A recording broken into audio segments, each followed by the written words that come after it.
Agora a gente vai ver as últimas doenças desse quadro de doenças vasculares do intestino. Para começar, a gente vai tratar do megacólon. O primeiro caso é o megacólon congênito. Então, ele é um distúrbio que já aparece no recém-nascido.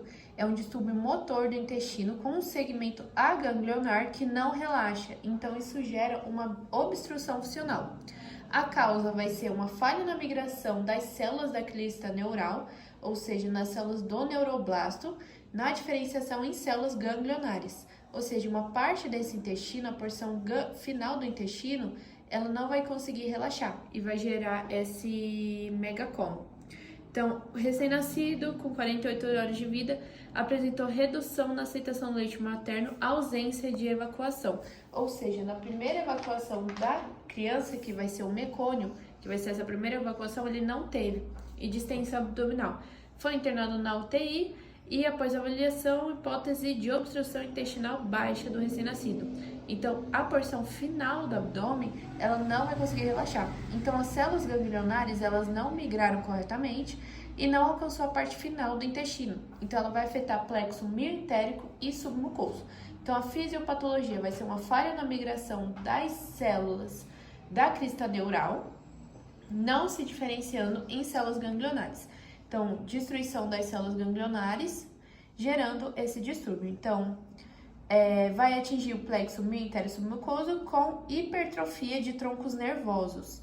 Então, esse é o processo fisiopatológico do congênito. Então, o congênito, quando aparecer um caso de um paciente com distensão abdominal já recém-nascido, você já associa megacólon congênito. Agora, o adquirido, a causa vai ser a doença de Chagas. No caso, o tripanossoma, ele vai lesar os neurônios do plexo nervoso, do plexo mioentérico, e isso vai gerar essa disfunção intestinal. Então, a causa do adquirido, principalmente doença de Chagas. Agora, as doenças má absortivas. As doenças má absortivas, ela apresenta mais comumente como diarreia crônica. Ela pode estar acompanhada de perda de peso, anorexia e distensão abdominal, além da fraqueza muscular. Os casos de má absorção, elas vêm de um distúrbio em pelo menos uma das 4 fases de absorção. As 4 fases serão a digestão intraluminal, que vai ser proteína, carboidrato e gordura sendo digeridas. Digestão terminal, que acontece na mucosa da borda em escova do intestino delgado. Transporte transepitelial, que vai acontecer também no epitélio do intestino delgado, e o transporte linfático. A principal doença, nesse caso aqui, vai ser a doença celíaca. A doença celíaca, ela vai afetar a parte da digestão terminal, então a fase de digestão terminal e o transporte transepitelial vão estar afetados. Então, nessas duas fases. Essas fases estão associadas ao quê? Ao intestino delgado. Ou seja, uma possível evolução da doença celíaca vai ser um adenocarcinoma no intestino delgado. Então, o que acontece com a doença celíaca? A doença celíaca é uma enteropatia de enterócito. Então, uma enteropatia mediada pelo sistema imunológico, desencadeada pela gliardina. Então, o que acontece? A alça do intestino ela vai acabar ficando em um estado edemaciado, um estado inflamatório. Por quê? Porque quando come alimento com glúten, libera gliardina. Essa gliardina vai gerar um dano no enterócito. Esse enterócito, quando ele gerar esse dano, vai gerar uma resposta inflamatória, que vai facilitar a entrada de bactérias, porque vai destruir a barreira do enterócito. Essa resposta inflamatória é mediada pela IL-15, linfócitos CD8 e CD4. Esse CD4 vai liberar citocinas, e essas citocinas vão começar a atacar o intestino, a alça intestinal, e fazer com que tenha essa proliferação. Então, ela vai incluir a atrofia das vilosidades, um aumento no número de linfócitos intraepiteliais e uma proliferação epitelial com alongamento da cripta. Então, a característica vai ser a atrofia de vilosidades e destruição das células em escova. No caso, a fisiopatologia dela é enteropatia imunomediada, desencadeada pela gliardina, no qual você tem a gliardina, que está no glúten, ela vai atingir o IL-15, então ela vai gerar uma resposta inflamatória mediada pela IL-15, que vai ativar linfócitos CD8 e CD4, esses linfócitos que vão fazer com que ter destruição de barreiras de interócito, facilitando a entrada de bactérias.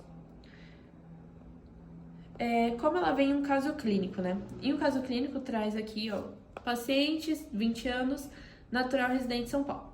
Saudável até uns 6 meses, altura que recorre ao médico por uma diarreia aquosa, mais de 10 dejeções por dia, então uma alta dejeção, então mais de 5, 10 ejeções por dia, surgindo durante a noite sem sangue ou muco. Então esse sem sangue ou muco, ele leva pra gente saber que não é uma disenteria, porque disenteria vai ser uma diarreia dolorosa e sanguinolenta, nesse caso é sem sangue ou muco, mas com restos alimentares associada a dor articular. Então, quando falar em dor articular, você já tem meio que uma chavinha da doença celíaca, porque a característica principal dela é dores articulares com diarreia frequente, edema e emagrecimento. Então, pele seca e mucosa, sem icterícia. Então, sem icterícia mostra que não é um problema hepático, tireoide palpável normal, então não é nenhum problema endócrino, sem alteração pulmonar ou cardíaca, e o abdômen, ele tem sem evidência de massa palpável, ou seja, não é nenhuma doença isquêmica de intestino. Então nisso você já cancela essas, e você, pelo dor articular e diarreia frequente, você já leva para doença celíaca. Agora, deficiência de lactase, tem congênita e adquirida. Na congênica, vai ser uma mutação no gene que codifica a própria lactase. Então, nesse caso, o paciente já nasce com essa doença. Ela é frequentemente fatal antes da fórmula à base de soja para bebês, mas também tem a deficiência adquirida, que vai ser pela regulação negativa da expressão do gene da lactase. E ela se desenvolve depois, um período mais...